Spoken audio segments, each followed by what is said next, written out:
اعوذ باللہ من الشیطان الرجیم، بسم اللہ الرحمن الرحیم۔ آج ہمارا موضوع ہے ساؤتھ افریقہ کے پادری کا قبول اسلام۔ 2023 کے خوش قسمت ترین شخص ابراہیم، جنہوں نے خود تو اسلام قبول کیا ہی اور ساتھ ہی اپنے 1 لاکھ پیروکاروں کو بھی اسلام کے دائرے میں داخل کر لیا۔ یہ ساؤتھ افریقہ کے ایک چرچ میں پادری کی خدمات انجام دے رہے تھے۔ یہ 15 سال سے اس چرچ سے منسلک تھے اور 1 لاکھ سے زیادہ افراد کے مذہبی پیشوا تھے۔ ایک رات یہ اپنے چرچ کے ایک چھوٹے سے کمرے میں سو رہے تھے کہ رات کو انہیں خواب نظر آیا کہ کوئی ان سے کہہ رہا ہے کہ اپنے فالوورز سے کہو کہ تمام لوگ سفید کپڑے پہن لیں۔ انہوں نے خواب ہی میں پوچھا، مسلمانوں کا لباس؟ پھر یہ خواب انہیں بار بار آیا۔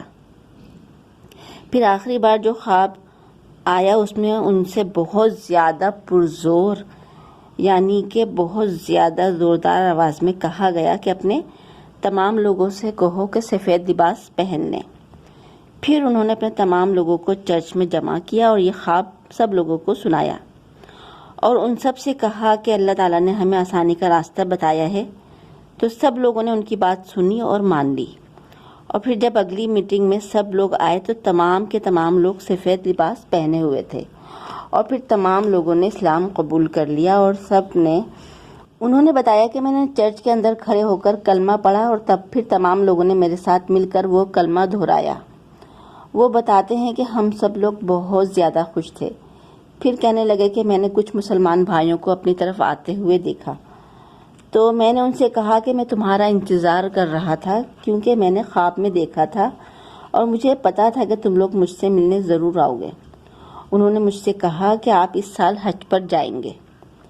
میں نے ان سے کہا حج پر؟ اور میں حج پر نہیں جا سکتا۔ یعنی انہوں نے اس بات پر حیرت کا اظہار کیا۔ انہوں نے کہا کہ میں کیسے جاؤں گا؟ میں 15 سال سے ایک پادری تھا، یہ کیسے ہو سکتا ہے؟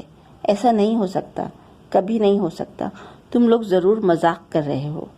لیکن وہ مذاق نہیں، حقیقت تھی، اور آخرکار وہ حج پر آ گئے۔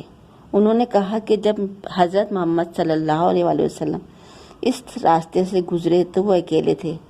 میں ان کے نقش قدم پر چلوں گا، اور مجھے یقین ہے کہ جب میں حضرت محمد صلی اللہ علیہ وآلہ وسلم کے راستے پر چلا تو ساؤتھ افریقہ میں میرے لاکھوں لوگ اسلام قبول کر کے اسلام کے راستے پر چلیں گے۔ جبل نور کے مقام پر انہوں نے کہا کہ یہ جبل نور ہے، روشنیوں کا پہاڑ۔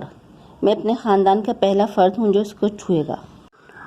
انہوں نے کہا کہ اس پہاڑ کو روشنی کا پہاڑ اس لیے کہا جاتا ہے کہ سب سے پہلے اسلام کی روشنی یہیں سے پھیلنا شروع ہوئی۔ انہوں نے کہا کہ میں وہاں اوپر جانا چاہتا ہوں۔ انٹرویو لینے والے شخص نے کہا کہ یہ مشکل ہوگا، لیکن انہوں نے کہا کہ یہ کچھ بھی مشکل نہیں ہے۔ جب آپ کے پاس ایمان والا دل ہو تو کچھ بھی مشکل نہیں ہے۔ اللہ کے نام کے ساتھ کچھ بھی مشکل نہیں ہے۔ پھر وہ جبل نور پہاڑ پر چڑھے۔ انہوں نے کہا کہ میں بہت خوشی محسوس کر رہا ہوں کیونکہ میں حج ادا کر رہا ہوں۔ میں بے انتہا خوش قسمت ہوں۔ پھر وہ زار و قطار روئے اور اپنے گناہوں کی معافی مانگی۔ بے شک اللہ تعالیٰ نے ان کو چنا اور اس راستے پر ان کو چلایا۔ وہ دنیا کے انتہائی خوش قسمت ترین شخص ہیں کہ ان کو خواب میں آ کر ان کو اسلام کی دعوت دی گئی، اسلام کے راستے پر ان کو چلنے کی ہدایت دی گئی۔ تو کیونکہ اللہ تعالیٰ کی جن لوگوں پر نظر عنایت ہوتی ہے تو اللہ تعالیٰ انہیں سچائی کا راستہ دکھا دیتا ہے۔ اللہ تعالیٰ نبی کریم صلی اللہ علیہ وسلم کی تمام امت کو سچائی کے راستے پر چلائے اور گمراہ ہونے سے ہماری حفاظت فرمائے۔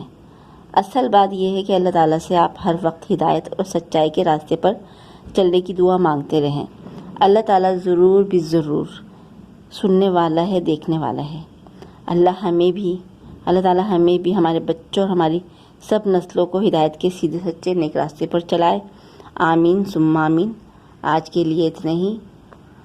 اگر آپ کو میری باتیں پسند آئی ہیں تو آپ میرے چینل کو لائک، سبسکرائب اور شیئر ضرور کریں، اور یہ اسلام کی دولت سے مالا مال لاکھوں ہزاروں لاکھوں لوگوں کی سچی باتیں ہیں، آپ ان کو زیادہ سے زیادہ لوگوں تک پہنچائیں اور زیادہ سے زیادہ میرے چینل کو لائک کریں، سبسکرائب کریں اور شیئر کریں۔ اللہ حافظ، اللہ نگہبان، اللہ ہم سب کو اپنے حفظ و امان میں رکھے۔